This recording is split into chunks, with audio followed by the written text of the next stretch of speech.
నిన్నటి current affairs లోని చివరి ప్రశ్నకు సమాధానం. ల్యాండ్ ఆఫ్ వైట్ ఎలిఫెంట్స్ అని ఏ దేశాన్ని పిలుస్తారు?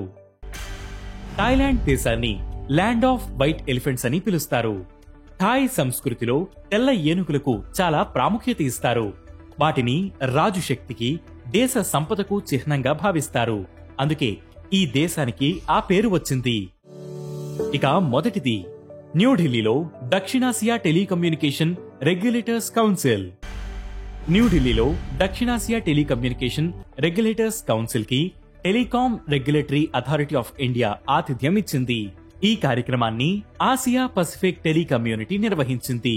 ఏపీటీ అనేది ఆసియా పసిఫిక్ లో ఇన్ఫర్మేషన్ అండ్ కమ్యూనికేషన్ టెక్నాలజీ అభివృద్ధిని ప్రోత్సహించడానికి 1979లో స్థాపించిన ఇంటర్ గవర్నమెంట్ ఆర్గనైజేషన్. ఇక రెండవది, ఎస్డబ్ల్యూసిఎస్ పోర్టల్లో wine opening permission. Single window clearance system పోర్టల్లో వైన్ ఓపెనింగ్ పర్మిషన్ మాడ్యూల్ ను బొగ్గు మంత్రిత్వ శాఖ ప్రారంభించింది. బొగ్గు గనులను తెరవడానికి కావలసిన అనుమతి ప్రక్రియను ఇది సులభతరం చేస్తుంది. పెట్టుబడులు ప్రోత్సహించడం, బొగ్గు ఉత్పత్తిని పెంచడం దీని లక్ష్యం. ఇక మూడవది, ఉత్తరాఖండ్ లివబిలిటీ ఇంప్రూవ్మెంట్ ప్రాజెక్టుకు $200 మిలియన్ రుణం. ఉత్తరాఖండ్ లివబిలిటీ ఇంప్రూవ్మెంట్ ప్రాజెక్టుకు ఆసియా డెవలప్మెంట్ బ్యాంక్ $200 మిలియన్ రుణాన్ని ఆమోదించింది.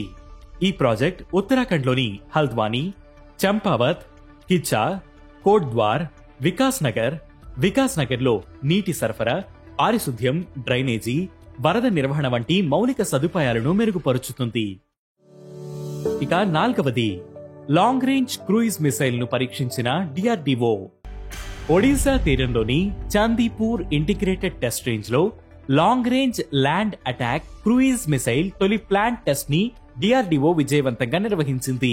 ఈ టెస్ట్ లో radar, electro optical tracking system, telemetry వంటి సెన్సార్ల ద్వారా క్షిపణి పనితీరును పర్యవేక్షించారు. ఇది డిఫెన్స్ అక్విజిషన్ కౌన్సిల్ ఆమోదించిన మిషన్ మోడ్ ప్రాజెక్ట్. ఇక ఐదవది, ఇస్రోతో ఒప్పందం కుదుర్చుకున్న IIT Madras. Fluid and thermal sciences లో పరిశోధనల కోసం సెంటర్ ఆఫ్ ఎక్సలెన్స్ ను స్థాపించేందుకు ఐఐటి మద్రాస్ ఇస్రోతో ఒప్పందం కుదుర్చుకుంది.